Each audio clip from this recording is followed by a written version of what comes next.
নমস্কার, কেমন আছেন সবাই? ভিলেজ লাইফে সকলকে স্বাগত জানাই। তো বন্ধুরা, নতুন একটি ভিডিওতে সকলকে স্বাগতম। এই ভিডিওতে যেটা প্রথমেই বলা সেটা হচ্ছে, আমরা জানি যে কালকে নাকি আজকে খবর পেলাম যেটা কালকে গ্রুপ সিডির ফাইনাল অ্যান্সার কি পাবলিশড হয়েছে। তো মোটামুটি রেজাল্ট প্রায় হয়ে গেছে বলতে পারো। তো কাট অফ কত যাবে সেটা আমরা জানি না, 40 বা 60ও যেতে পারে। তো সেদিক থেকে উম, বেরিয়ে তো গেছে, এবার ফাইনাল রেজাল্ট কবে হয় আর কাট অফ কত যায় সেটাই দেখার, যে 40-40 পেয়েও কি ডাক পাবে মেবি।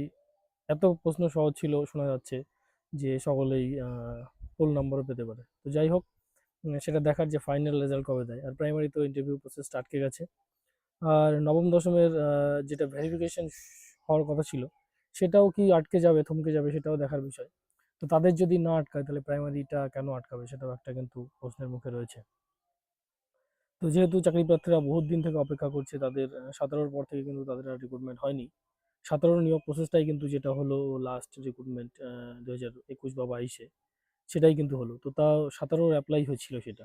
তো 17-র পর থেকে সেটা দীর্ঘ 10 বছর হতে গেল যে প্রাইমারিও নিয়োগ হয় না। আর আমরা জানি প্রায় 12 বছর হতে গেল যেটা আপারেও নিয়োগ হয় না। তো এইরকম যদি একটা প্রসেস হয়, তো চাকরি প্রার্থীদের কি মনের অবস্থা হতে পারে তোমরা বন্ধুরা ভাবতে পারছো? খুবই করুণ শোচনীয় অবস্থা।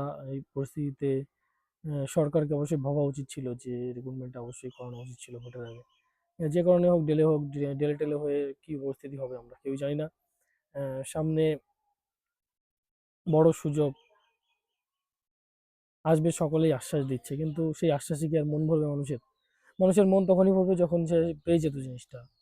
তো সেই দিক থেকে খুবই একটা চিন্তার বিষয় যে কি করবে।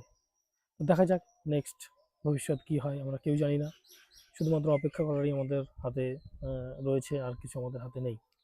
তো এখন বসে বসে দিন গুনতে হবে কখন সময় হয়, আহ, সঠিক সময় আসে, কার জীবনে কখন বদলে যাবে আমরা কেউ জানি না। তো সকলে কিন্তু এই মধ্যবিত্তরা চাকরির অপেক্ষায় বসে থাকে। অনেকের ভবিষ্যৎ নির্ধারণ করছি এর উপরেই। তো দেখা যাক কি হয়। তো এই বিষয়গুলো গেল। গ্রামের পরিবেশ তোমাদের একটু দেখাই। গ্রামের পরিবেশ, ভিলেজ লাইফ যেহেতু আমার চ্যানেলের নাম। তো ভিলেজ লাইফে তো এখন বসে আছি আমি। তো এখানে একটা পিকনিকে এসেছি আমি। এখানে পুকুর আছে, বিভিন্ন জিনিস টিনিস সাথে সবকিছু আছে। তো এখানে আম গাছও রয়েছে। আম গাছগুলোতে খুব সুন্দর আমও ধরেছে। হ্যাঁ, দেখতে পাচ্ছি সুন্দর আম টাম ধরেছে। বসে আছি আমি। আর তাহলে এই ভিডিওকে এইখানেই শেষ করছি, লম্বায়িত করা যাচ্ছে না। এই ভিডিওকে এখানে শেষ করছি বন্ধুরা, ফিরে আসছি খুব তাড়াতাড়ি নতুন একটি ভিডিওতে। ততক্ষণের জন্য সকলকে বাই বাই টাটা বলে এই ভিডিও এখানে শেষ করছি। ধন্যবাদ।